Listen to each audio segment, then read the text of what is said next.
la Belgique fédérale devient de plus en plus une coquille vide, comme le veulent notamment les nationalistes flamands. La Belgique devient finalement, quand on y réfléchit au niveau fédéral, un État qui est attaché à l'Europe, et puis les entités fédérées ont énormément de pouvoir. Que reste-t-il de la Belgique? Parfois on dit c'est le football, la bière, voilà. Donc c'est certain que c'est un État faible. Et quand une grosse crise se produit, comme c'est le cas pour l'instant avec le dossier terrorisme, on se rend compte des limites du modèle belge. Un modèle, voilà, on l'a évoqué à l'instant, extrêmement compliqué sur le plan institutionnel, avec des gouvernements de coalition donc, qui ont tendance à passer à leurs électeurs de base, leurs électeurs de leur communauté linguistique. Et quand ce type de crise arrive, ça montre au grand jour les limites. Maintenant, il faut tout de même dire aussi qu'il y a eu quelques réussites au niveau belge. On a parlé des arrestations de Verviers il y a un peu plus d'1 an. On a déjoué des attentats.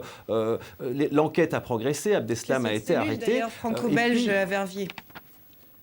Exactement. Et donc, il faut aussi se rappeler que la Belgique est un pays de 11 millions d'habitants. C'est normal que nous n'ayons pas forcément les mêmes ressources qu'un État comme la France, comme les États-Unis, parce que voilà, c'est un problème qui dépasse les frontières belges, qui dépasse les frontières françaises. Et c'est un peu dommage aussi dans ce Belgian bashing aujourd'hui que jouent certains responsables politiques français. Ce n'est pas forcément voir la responsabilité. La responsabilité, elle est commune, elle est internationale. La Belgique, au fond, disparaît de sa propre histoire. Quand on dit Bruxelles, on ne dit plus la Belgique.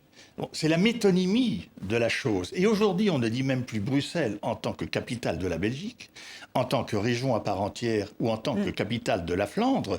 On dit Schaerbeek, on dit Molenbeek. Vous voyez comme les entités s'évaporent. C'est un pays qui s'évapore, comme on l'a si bien vu de manière génialissime dans la peinture des symbolistes belges.